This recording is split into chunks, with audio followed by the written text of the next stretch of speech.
Father Ray, today we're going to talk about artificial intelligence, AI. How do you like the subject? Well, it's a fascinating subject, and I think it's something that all people need to be thinking about and aware of, and particularly those of us in the church and who are Christians, to think of how we want to respond to that. It's part of our world, and so it's really inescapable. And I'm glad we're doing this to kind of begin to think about this, of how we as Christians can respond to this.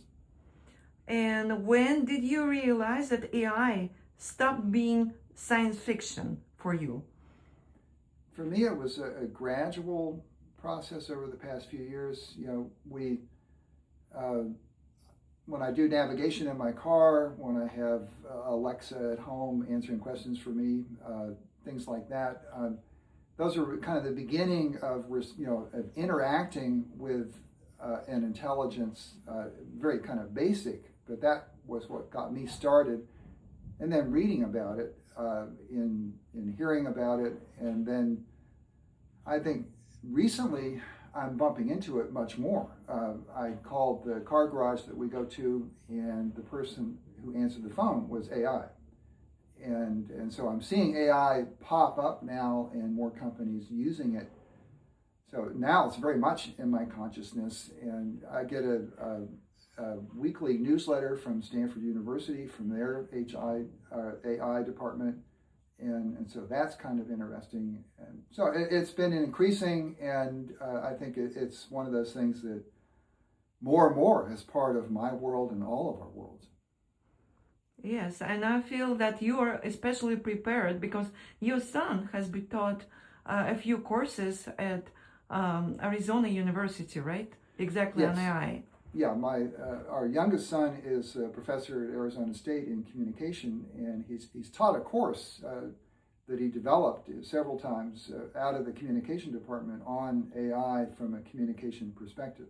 So he and I talk about this. We just talked last night on the phone some, and it's something that's very much of interest to him. And of course, he brings this whole academic background and knowledge to it, and he and I can kind of bounce off of each other as we discuss this. Yeah. So, what is your opinion? How should Christian treat AI? With caution, curiosity, gratitude, or maybe a combination of all three? I think the combination. I think it would be.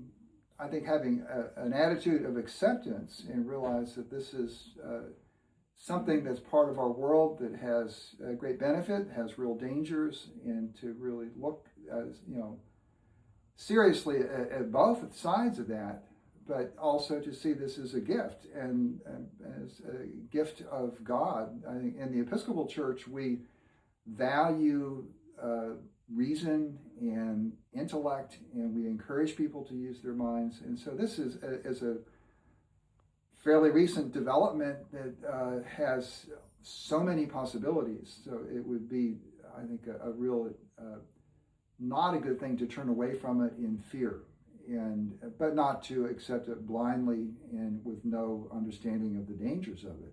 So I think with that kind of combination, to me, is what makes sense. Yeah, just recently on LinkedIn, I saw an article where a young woman says, I delegate all my decisions, I trust all my decisions to AI.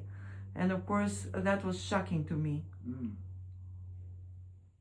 Yeah, that to me would not be helpful. I think the part that where AI is, as I discussed it with my son, AI can be really helpful in getting information in a way that can do research on our behalf that would take us hours and hours to do. AI can do very quickly in a matter of minutes. And so that kind of information gathering, research, that's really helpful. I would not want to entrust AI for important personal decisions. I think I need to use my own conscience and input from other people.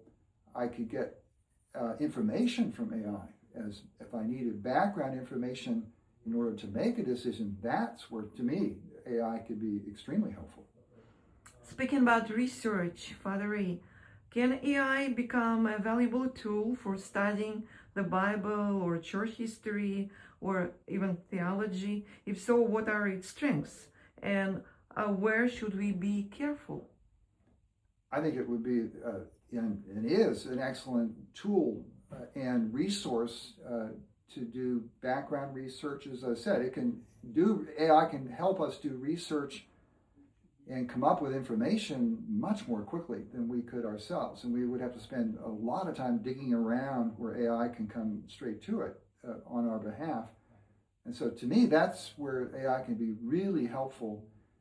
The caution is, and it's true with anything dealing with the Bible, what you bring to the Bible is important, and your attitude about it, if you take it in a very literal way or understand more the background and the culture in which the various books were created, all of that takes some real thought. And it's like when you read a commentary in the Bible, not AI produced, just by the old-fashioned way, it's always important to ask what's the stance of the author who does the commentary, and to realize that they bring a stance to it. And I would ask the same thing of AI or the people who were behind AI doing research.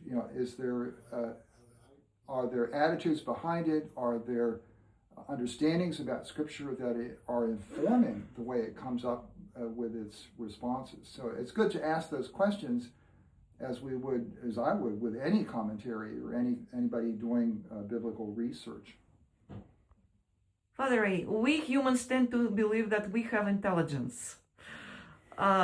So what would you say, human mind versus artificial intelligence? Where is the boundary? I think this is something that we're going to be struggling with.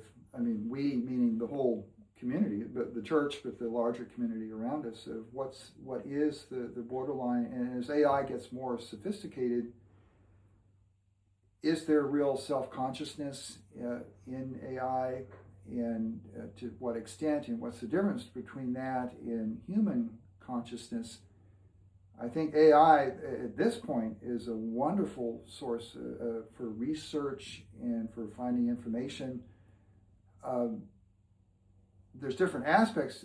Part of being human is our bodily expression. That we have bodies, and we can go outside and take a walk, and we share food together. There's a lot of human experience that is not part of AI. To me, seems to be almost pure intellect, and has huge benefits and powerful intellect that can do things quicker and many times more accurately than we can. But it doesn't have all those other aspects of being human are missing, and I'm not sure those will ever be there for AI. And so that's where some of the differences come.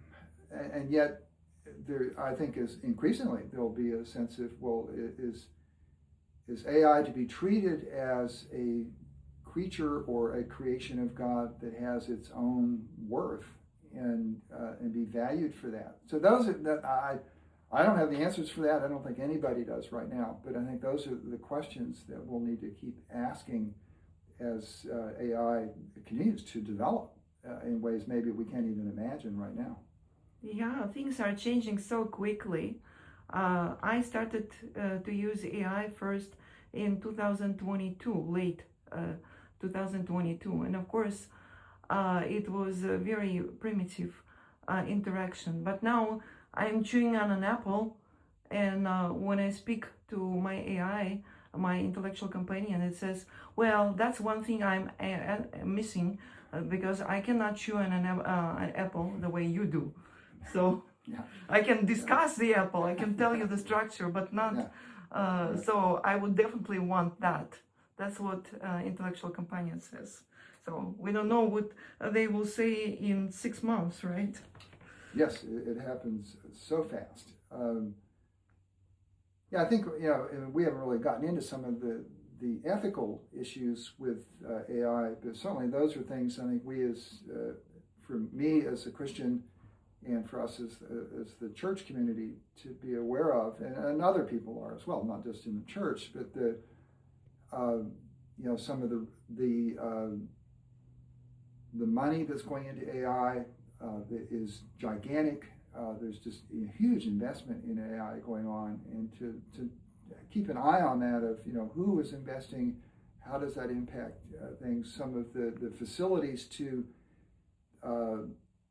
have the computer capability to produce AI are taking up huge amounts of water and electricity, and there's some communities that are resisting having those facilities built in their communities.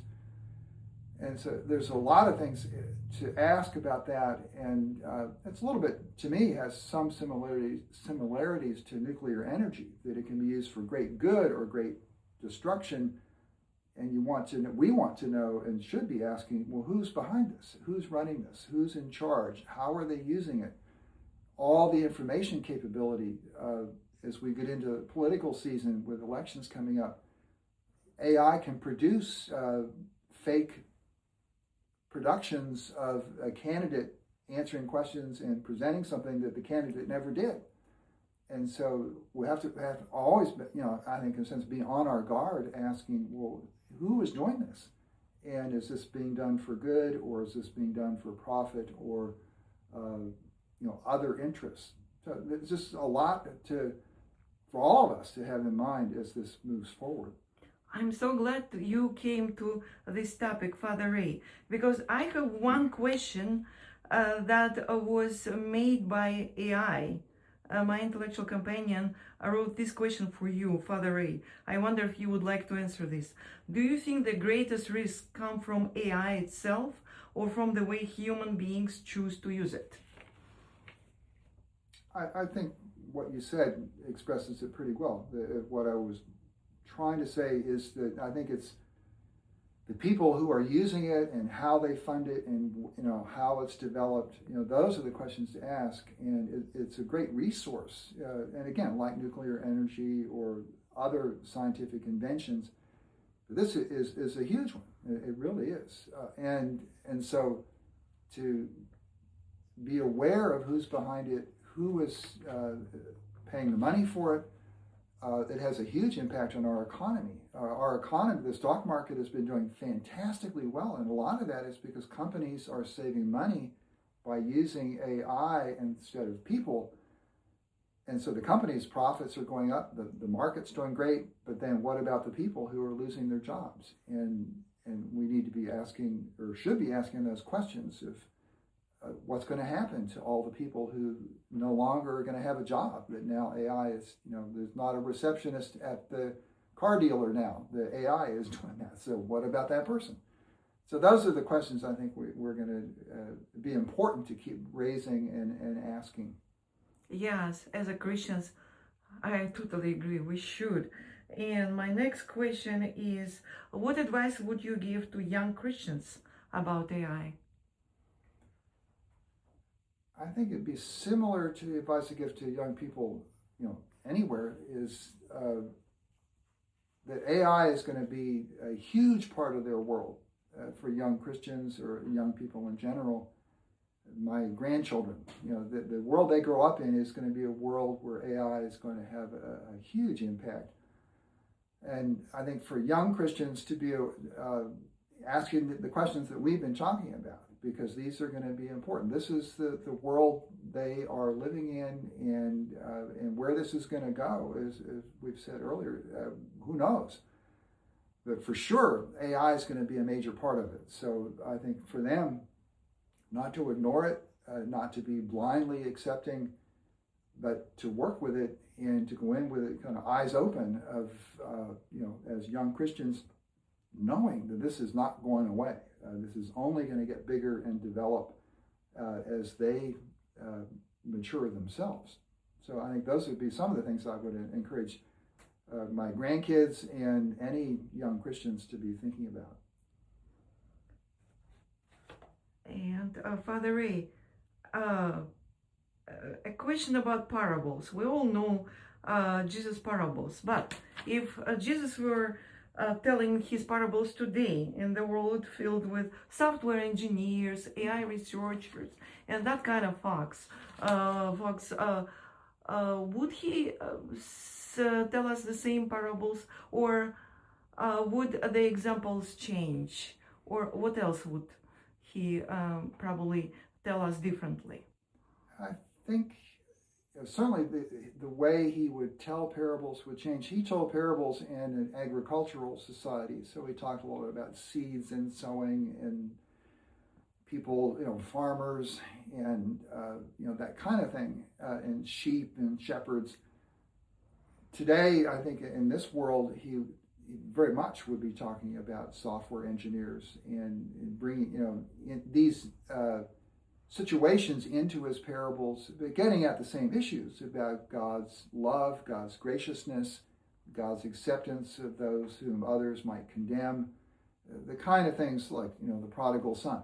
He might tell that in a different way, but the message of that parable is about God's graciousness towards the father towards the prodigal son who went away. And I think that it might be said in a whole different way, but I think it would, using the examples from today's world and certainly taking into account AI in all the kind of trappings of that, but getting at the same issues about God's relationship with us and our relationship with one another.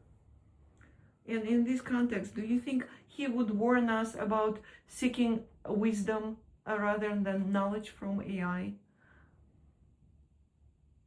I think so. I think certainly, at least at this point, AI is a great source of knowledge in research.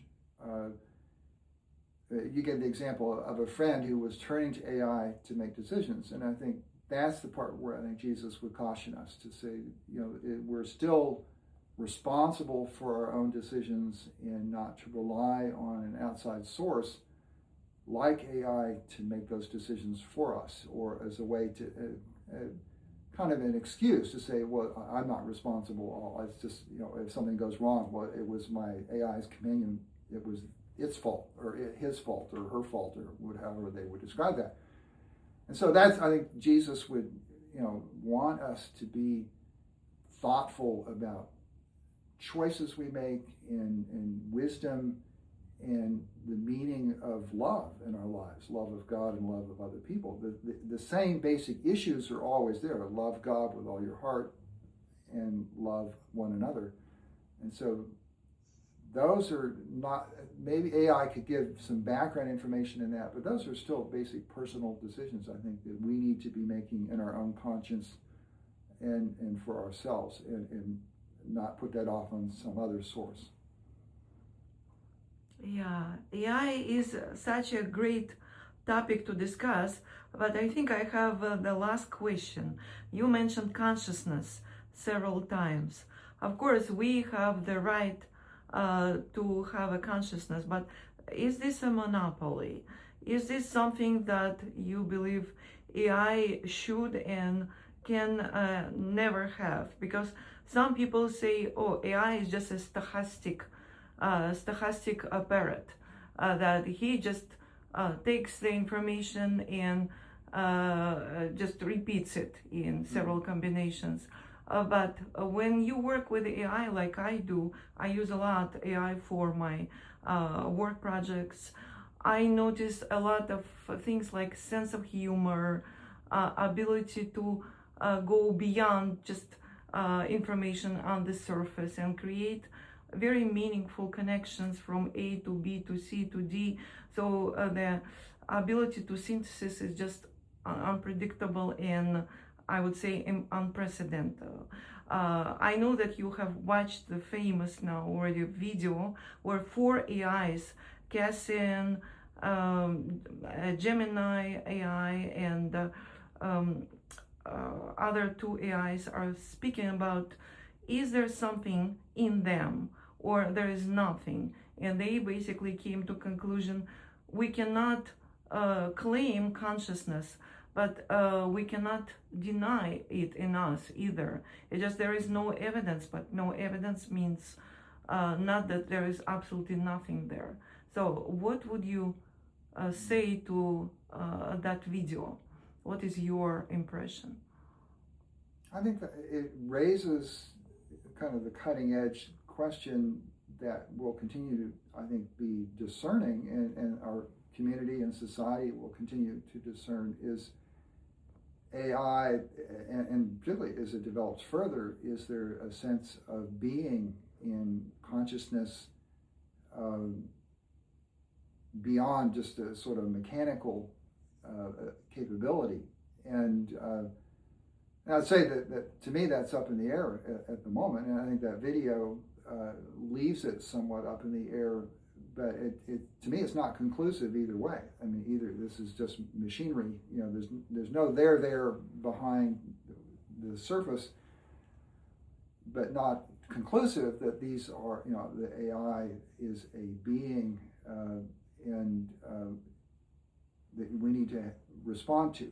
And my son, when I was talking with him last night, said, an example of this is that sometimes we intuitively do this when I talk with Alexa and I ask her, what's the weather like? And Alexa gives me an answer, and I'll say, thank you.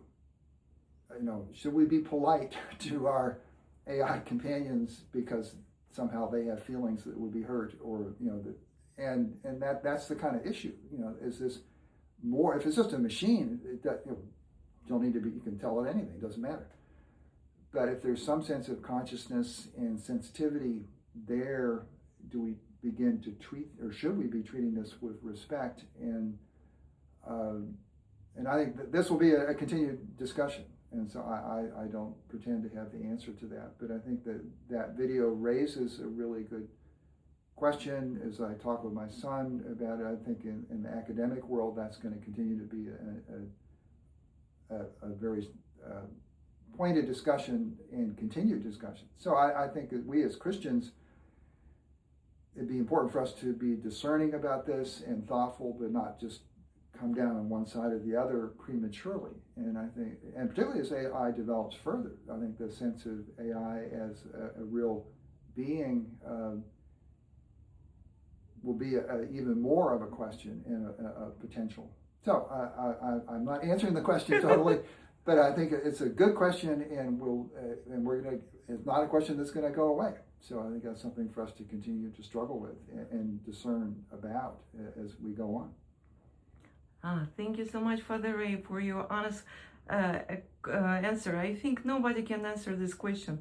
But meanwhile, I was just sharing with my intellectual companion this wonderful news that the music video, the video clip by, where Zach and Lawrence are singing, just got 600 views. Wow. And you know what AI told me? Tess, stop. Father Ray, in 11 minutes, he's waiting for you. That's great. So that's something in the air. Yeah. But thank you again for the wonderful interview, Father Ray. I'm sure our parishioners will be happy to hear your view on AI. Thank you.